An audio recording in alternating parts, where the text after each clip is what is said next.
Друзья мои, всем здравствуйте! Сегодня хотелось бы поговорить о таком интересном усилителе, который по сути сделал имя фирме Yamaha, ну, то есть не имя, а сделал очень большую рекламу. После вот такого вот усилителя, который они презентовали в свое время, Yamaha приобрела такой культовый, можно сказать, статус. Ну, у многих фирм, как и у Технокса, тоже такие усилители были. Но в данном случае мы говорим, конечно, об SA-1003. В общем, вот так вот он выглядит. Так вот прям брутально, богато. У него очень богатая коммутация, у него очень богатое управление различное, у него достаточно такой недешевый вид. То есть у него абсолютно, как говорится, есть на все случаи жизни. То есть различные фильтры, коммутация акустик, два логарифмических индикатора, стрелочных индикатора, входные выходные различные, даже здесь я где-то видел, вот, даже согласование звукоснимателя есть по сопротивлению, как видите. Вот, перегибы частот, то есть отключение тона 500 Гц, 125 Гц, то есть на каких частотах будет подниматься, опускаться. То есть автомутинг, то есть тут, ну, в общем, наворотили, так наворотили. Вот такая регулировка громкости, под ней находится такая хитрая регулировка баланса. Но опять-таки это все как бы красиво, хорошо. Но у этих усилителей, вот сколько они приходили мне на ремонт, на профилактику, и такие приходили мне, и у меня в свое время такой вот был, тоже, кстати, я на нем серьезно обжегся. Расскажу, кстати, чуть попозже, в чем обжегся. Ну, этот усилитель, конечно же, очередной показатель, очередное доказательство, что вот у этих усилителей одна и та же болячка. И прежде чем его покупать, вы должны понимать, какие проблемы у вас могут возникнуть. Ладно, это все, как говорится, демагогия. Как говорится, давайте перейдем к обзору начинки. В общем, разбирать сильно глубоко не стал. В общем, там, в принципе, и в интернете есть много очень фотографий его. В общем, здесь стоит достаточно большой трансформатор. Трансформатор очень такой внушительный. Трансформатор, ну, ватт, наверное, 350 ватт. Ну да, где-то ватт 300-350 точно есть. Железо достаточно хорошее. Здесь стоят вот такие вот две банки по 18 тысяч миллифарад. В общем, дальше что тут у нас стоит? Так, там у нас диоды стоят, реле стоит. Собственно, вот такие вот два радиатора внутри стоят. На каждом из радиаторов стоят по 4 транзистора, то есть правый и левый канал. Ну, то есть, в принципе, ну, как сказать, ну, конечно, радиаторы такие алюминиевые, все, фрезеровка, все, но как бы такой вот, как бы, не знаю даже, насколько это грамотно было сделано, что, во-первых, платы вовнутрь согнали, плюс еще как бы посередине, не знаю, ну, в общем, не буду давать никакую оценку, в общем, пусть будет сделано неплохо. По ремонтопригодности скажу, то, что, чтобы его ремонтировать, нужно полностью его изымать, то есть демонтировать полностью даже транзисторные впаяны, они там хитро очень вставлены. В общем, ладно. Транзисторы здесь Санкены стоят, 2SA 745 и комплементарная пара. В общем, ладно. Это все, как говорится, можно и в электричке посмотреть. Я просто акцентировать буду именно на болячках. Сейчас быстренько пробегусь по его основным узлам. Здесь вот стоял кожух из металла. Кожух я предварительно демонтировать. Здесь вот стоят как раз таки, вот это вот очень интересно сделано, как карданчики маленькие. В общем, такие тяги. Тяги на плате коммутации. На этой же плате присутствует винил-корректор. Вот. Также стоят платы, чуть там дальше стоят индикации, тембра, фильтра. Вот. Но главная болячка кроется вот здесь. То есть вот в этой плате. Сейчас я сниму камеру, сниму свой телефон и, конечно же, покажу, в чем главная болячка. Главная болячка — это вот та батарея переменных резисторов. То есть вот эти три резистора — это громкость, вот эти три резистора — это баланс. В общем, как, наверное, уже кто занимается ремонтом и вообще как бы дружит с электроникой, уже поняли, в чем загвоздка. А загвоздка в том, что эти резисторы, само собой, по сути, применялись только в данной модели. И, то есть, это не ширпотребный Alps, это не ширпотребный сдвоенный какой-то еще резистор. То есть, вот такого плана резисторы, вот даже вот у меня в руках, видите, это тоже резистор. Только смотрите, это регулятор громкости. Но он, смотрите, состоит из 4. То есть вот этот резистор невозможно найти практически, потому что здесь у него очень хитро сделано. У него, во-первых, разное сопротивление и разные зависимости, линейная, логарифмическая. Вот. Ну, по схеме, конечно же, можно посмотреть, для чего это делается. Здесь примерно то же самое. Произошла какая беда? У этого усилителя навернут баланс.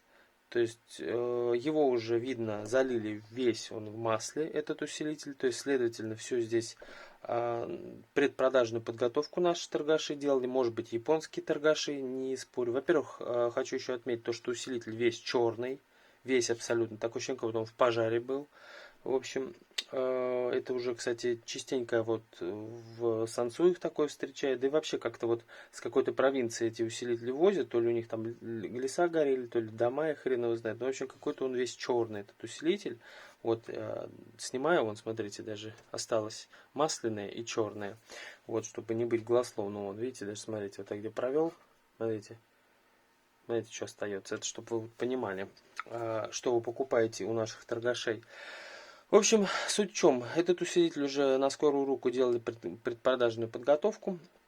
И, само собой, залили все нахрен здесь ВДшкой, ну, если по-простому сказать. Вот. Ну, чтобы здесь, само собой, какое-то время не хрипело, не скрипело ничего. В общем, но, опять-таки, это не помогло, потому что здесь регуляторы баланса и регуляторы громкости уже изношены. То есть, их нужно просто менять. А менять их просто не на что. То есть вы можете, конечно, потратить кучу времени, найти подобные резисторы, полностью его разобрать, попробовать заменить резистивный слой, но это будет, во-первых, вам выйдет все равно в копейку, потому что данные типа резисторы очень дорогие, это фирмовые в свое время резисторы были. Плюс еще нужно, чтобы была зависимость, та, которая здесь применяется, нужно, чтобы было сопротивление, ну и, само собой, количество секций, как и их диаметр. То есть это гемор на геморе просто-напросто. Если даже это и возьмется кто-то делать, это будет вам стоить нехилых денег, и у человека уйдет очень много времени. И по сути мало кто за это берется, потому что тратя время, допустим, на один ремонт, взять одни деньги, и тратя на этот, взять другие деньги, это как бы немножко несопоставимо, и просто у многих людей возникнет вопрос, а за что я заплатил? Вы-то заплатили за время, которое человек потратил, но опять-таки оно несопоставимо. То есть, когда вы берете эти усилители, сразу, именно этот усилитель, когда вы берете, вот обращайте внимание на его внутреннее состояние, потому что, как я ранее говорил, наверное, может быть не говорил, покупая у барыг, у торгашей авитовских тех же самых или на мешке, вы понимаете, что барыга и торгаш, чем дешевле он взял усилитель, в общем, даже исправный, неисправный, тем дороже он его продаст. То есть разница между продаваемой ценой вам и покупаемой будет больше. То есть он берет по принципу, чем дешевле. А какое состояние, это уже дело третье. Человек, который любитель, он берет всегда для себя самое хорошее. То есть он смотрит на то, в каком состоянии сам усилитель, то есть внешне. Он всегда смотрит на техническое состояние. Даже если какая-то есть неисправность, он будет смотреть, во сколько ремонт выйдет, лазили, не лазили. То есть он как бы вот эти нюансы будет все учитывать. И если он будет ремонтировать хорошо, потому что он делает для себя. Потому что он будет, может быть, слушать месяц, может быть, год, может быть, 10 лет. То есть в любом случае ему проблемы и не нужны. Потому что любая проблема это деньги, это нервы. Вот. А торгашу ему что? Он отдал алкашу дяде Васе, алкаш дядя Вася все это пролил ВДшкой, взял свои там какие-то невменяемые деньги, в общем, с кучей лапши, что тут чуть ли не полусилителя перебрал. В итоге режимы усилителя не проверены, пайки не проверены, коммутация не восстановлена, она как была окислена, так и была просто немножко сгладились ее Усилитель в отвратительном состоянии. Электролиты, какие бы хорошего качества здесь не были, половина электролитов уже можно здесь спокойно, смело выкидывать, потому что одни электролиты в токовой тренировке здесь стоят, другие в проходных цепях, развязывающих цепях. И тем не менее, они уже, к сожалению, какие бы, я говорю, фирма ни была, она уже как бы на издыхании. Время берет свое. Понимаете, ничего вечного нету. Как бы вы не хотели, что там чудесные какие-то конденсаторы, эти конденсаторы мрут очень хорошо. Они мрут так, они работают, потом их замыкает или обрывает, и усилитель нахер вылетает. Просто-напросто. У меня таких случаев было дофига, которые люди с пеной у рта доказывали, что тут стоят чуть ли не вечные конденсаторы, а потом через полгода, через год у него валит дым из него, а все из-за чего? Потому что такая маленькая электролит на 10 микрофарад просто зашел в замыкание, либо создал какой-то возбуд, усилитель нахер полетел в небытие.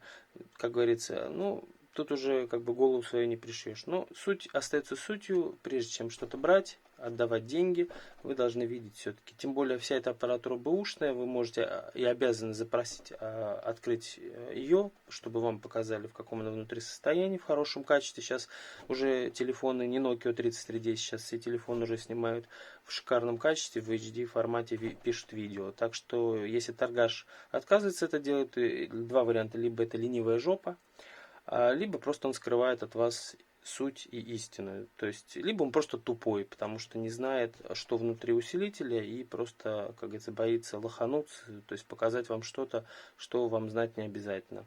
Вот. Но в данном случае, как бы вот мы видим то, что видим. Усилитель без профилактики, усилитель весь залит каким-то говном, резисторы громкости и баланса уже на издыхании, то есть усилитель встанет на охеренно дорогой ремонт.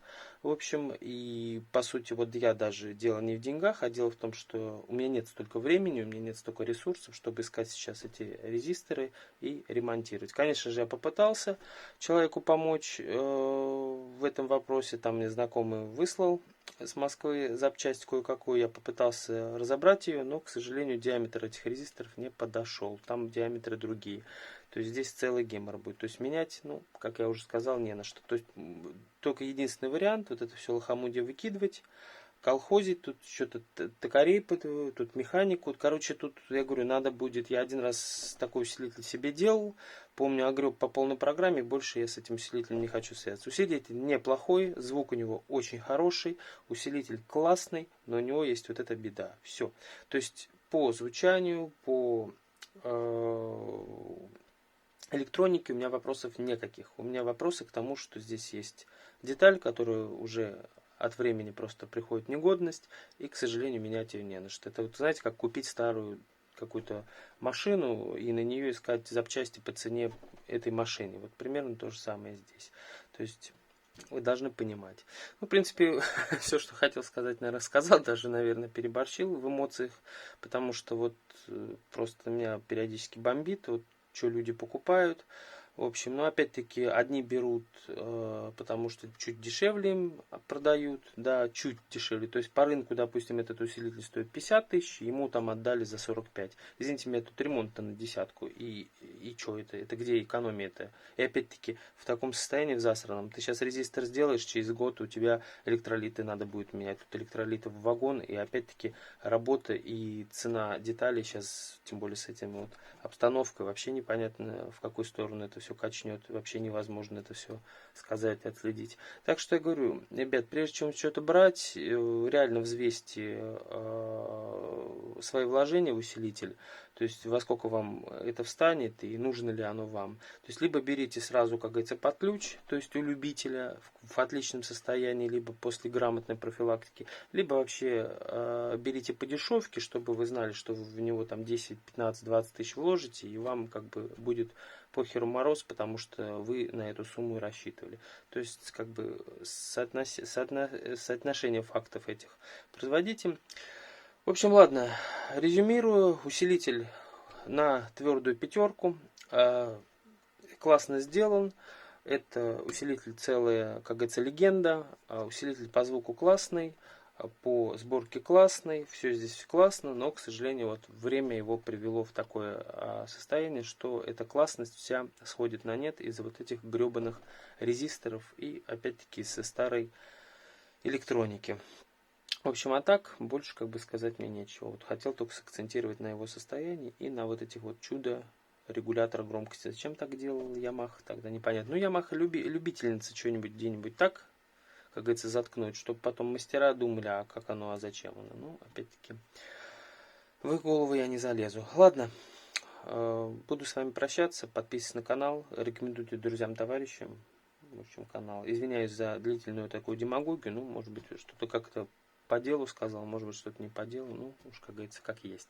Ладно, всего доброго.